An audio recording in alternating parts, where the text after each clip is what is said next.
नमस्कार दोस्तों, एसएससी ज्ञान में आप सभी का स्वागत है। आज हम इस वीडियो में आरआरबी भोपाल का 6 जून 2010 में जो एएलपी का एग्ज़ाम हुआ था उसमें पूछे गए मौलिक विज्ञान एवं इंजीनियरिंग के प्रश्नों को इस वीडियो में पढ़ेंगे। तो वीडियो को लास्ट तक जरूर देखें और वीडियो पसंद आए तो वीडियो को लाइक शेयर व चैनल को सब्सक्राइब जरूर करें, जिससे रेलवे एग्ज़ाम संबंधित सारे वीडियो व जो रेलवे के एग्ज़ाम होते हैं उनके एनालिसिस आप सभी तक पहुंचते रहें। तो बढ़ते हैं अपने वीडियो में और देखते हैं 6 जून 2010 की थर्ड शिफ्ट में जो एग्ज़ाम हुआ था आरआरबी भोपाल का, उसमें किस टाइप के और कैसे प्रश्न पूछे गए थे। पहला प्रश्न है, अश्रु गैस का रासायनिक नाम क्या होता है? तो आंसर हो जाएगा इसे क्लोरोएसिटोफिनोन कहते हैं। तो ऑप्शन बी इसका राइट आंसर होगा।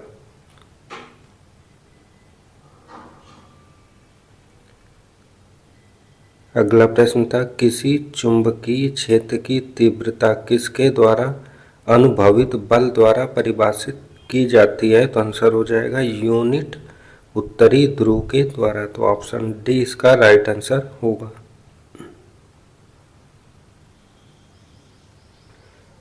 अगला प्रश्न पूछा गया था, प्रत्येक फोटॉन के साथ संबद्ध ऊर्जा कितनी होती है? तो आंसर हो जाएगा hv। तो ऑप्शन डी इसका राइट आंसर हो जाएगा। अगला प्रश्न पूछा गया था, सल्फर के अणु का सही सूत्र क्या होता है? तो आंसर हो जाएगा इसे S8 से इंगित करते हैं। तो ऑप्शन बी इसका राइट आंसर हो जाएगा। अगला प्रश्न पूछा गया था, 1 किलोग्राम मात्रा को 9.8 मीटर ऊंचाई तक उठाने में लगभग किया गया कार्य कितना होगा? तो आंसर हो जाएगा 9.8 स्क्वायर जूल। तो ऑप्शन बी इसका राइट आंसर हो जाएगा। अगला प्रश्न पूछा गया था, वॉशिंग सोडा का सही सूत्र क्या होता है? तो आंसर हो जाएगा Na2CO3.10H2O। तो ऑप्शन डी इसका राइट आंसर हो जाएगा।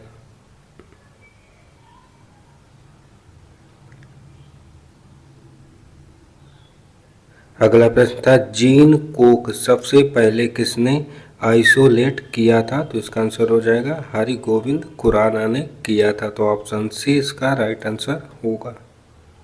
अगला प्रश्न है, ग्रीन हाउस प्रभाव में पृथ्वी के वातावरण का गर्म होना किसके कारण से होता है? तो आंसर हो जाएगा अल्ट्रा वायलेट रे के कारण। तो ऑप्शन बी इसका राइट आंसर हो जाएगा। अगला प्रश्न, जब फॉरवर्ड रिएक्शन की दर बैकवर्ड रिएक्शन के बराबर हो जाए तो वह स्थिति कहलाती है? तो आंसर हो जाएगा इक्विलिब्रियम स्टेट। तो ऑप्शन ए इसका राइट आंसर होगा।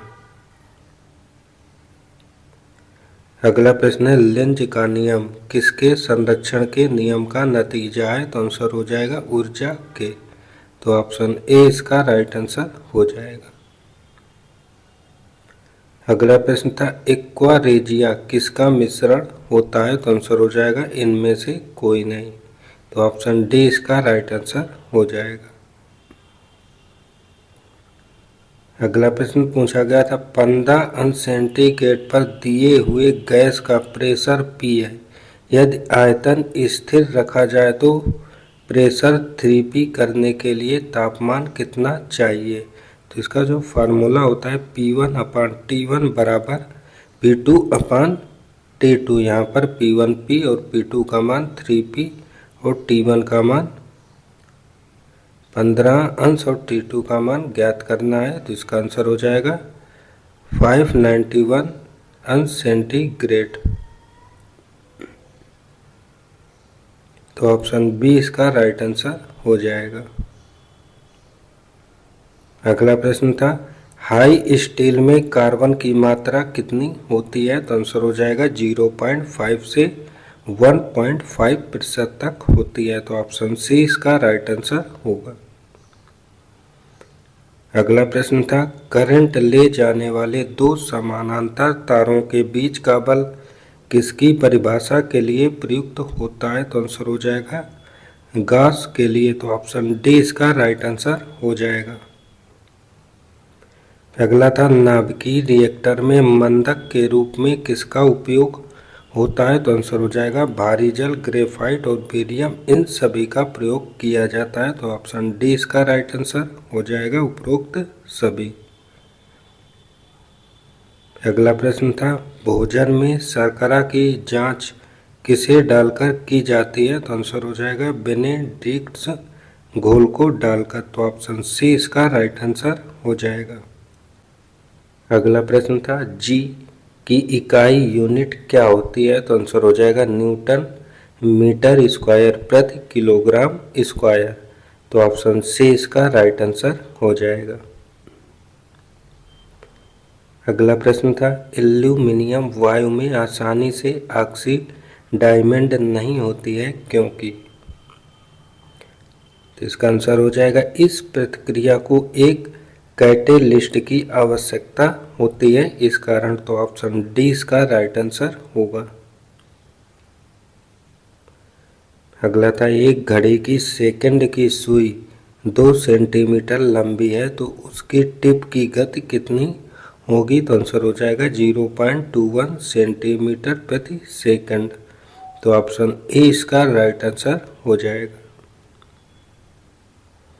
अगला प्रश्न पूछा गया था प्रयोग करने तथा औजार बनाने के लिए सर्वप्रथम किस धातु की खोज की गई थी, तो आंसर हो जाएगा तांबा धातु की, तो ऑप्शन सी इसका राइट आंसर हो जाएगा। अगला प्रश्न है CaOH का होल्टवाइज किसका रासायनिक सूत्र है, तो आंसर हो जाएगा स्लेक्ट लाइम का, तो ऑप्शन बी इसका राइट आंसर हो जाएगा। अगला प्रश्न था लौह के बारे में निम्न कथनों में से कौन सा असत्य है, तो आंसर हो जाएगा कास्ट आयरन ब्रिटल होता है, यही कथन असत्य है, तो ऑप्शन डी इसका राइट आंसर हो जाएगा। अगला प्रश्न था अल्बर्ट आइंस्टीन ने कोरपुस्कुलर थ्योरी का प्रयोग क्या बताने के लिए किया था, तो आंसर हो जाएगा E बराबर mc² के, तो ऑप्शन ए इसका राइट आंसर हो जाएगा। अगला प्रश्न है किसी घोल की अम्लता या क्षारता को ज्ञात करने के लिए pH एक पैमाना है, इसे कैसे परिभाषित करते हैं, तो आंसर हो जाएगा इसे -log10 H+ से इंगित करते हैं, तो ऑप्शन डी इसका राइट आंसर हो जाएगा।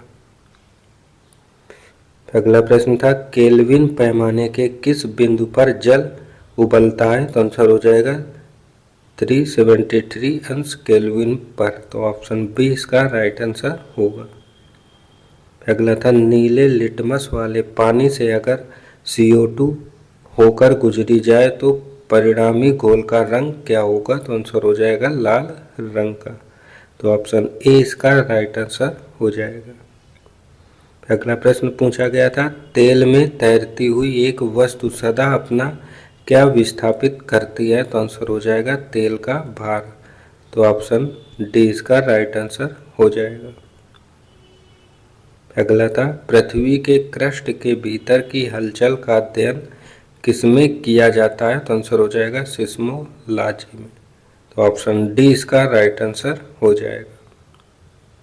अगला था इलेक्ट्रॉन वोल्ट किसकी इकाई होती है, तो आंसर हो जाएगा ऊर्जा की, तो ऑप्शन ए इसका राइट आंसर होगा। अगला था किसी वस्तु का मोमेंटम 20% घटा दिया जाता है तो के में प्रतिशत कमी कितनी होगी, तो इसका आंसर होगा जो फार्मूला लगेगा E1 - E2 अपान E1 बराबर 100। यहाँ पे E1 को 100 मानेंगे तो घटाने पर E2 हो जाएगा 80, तो 100 - 80 अपान 100 इंटू 100, तो यहाँ से आ जाएगा 36% की कमी होगी, तो ऑप्शन डी इसका राइट आंसर हो जाएगा। अगला था एक धातु प्रायः अति चालकता ग्रहण करती है, तो आंसर हो जाएगा क्रायोजेनिक तापमान पर, तो ऑप्शन डी इसका राइट आंसर होगा। अगला प्रश्न था सूर्य की रेडिएंट ऊर्जा उत्पन्न होती है, तो आंसर हो जाएगा नाभिकीय संलयन से, तो ऑप्शन बी इसका राइट आंसर हो जाएगा। अगला प्रश्न, लौह का शुद्धतम प्रकार बताएं। तो इनमें से आंसर हो जाएगा राट आयरन लौह का शुद्धतम प्रकार है। तो ऑप्शन डी इसका राइट आंसर होगा। अगला प्रश्न पूछा था मैग्नीशियम बाइकार्बोनेट का सूत्र क्या होता है। तो आंसर हो जाएगा MgSCO3 का होल ट्वाइस। तो ऑप्शन डी इसका राइट आंसर हो जाएगा। अगला प्रश्न था प्रोटीन क्या है। तो आंसर हो जाएगा पॉलीपेप्टाइड्स। तो ऑप्शन ए इसका राइट आंसर होगा। अगला प्रश्न, निम्न में से कौन सा ऊर्जा उत्पादक होता है। तो आंसर हो जाएगा कार्बोहाइड्रेट। तो ऑप्शन बी इसका राइट आंसर हो जाएगा। अगला प्रश्न था गैल्वेनाइज्ड लोहे की चादरें किस वस्तु की परत के कारण जंग खाने से बचती हैं। तो आंसर हो जाएगा जिंक से। तो ऑप्शन सी इसका राइट आंसर हो जाएगा। अगला था हरे पौधे को कुल कितने पोषक तत्वों की आवश्यकता होती है। तो आंसर हो जाएगा 15। तो ऑप्शन ए इसका राइट आंसर होगा। अगला था प्रतिकण की उपस्थिति को सैद्धांतिक रूप से प्रतिपादित किया जाता है। तो आंसर हो जाएगा PAM डिराक ने। तो ऑप्शन डी इसका राइट आंसर हो जाएगा। और अगला था नाइट्रस ऑक्साइड को क्या कहा जाता है। तो आंसर हो जाएगा इसे लाफिंग गैस कहते हैं। तो ऑप्शन ए इसका राइट आंसर होगा। तो ये थे आज की थर्ड शिफ्ट में पूछे गए सभी प्रश्न। अगर वीडियो पसंद आया हो तो वीडियो को लाइक शेयर व चैनल को सब्सक्राइब जरूर करें। मिलते हैं अपने अगले वीडियो में, तब तक के लिए नमस्कार, जय हिंद।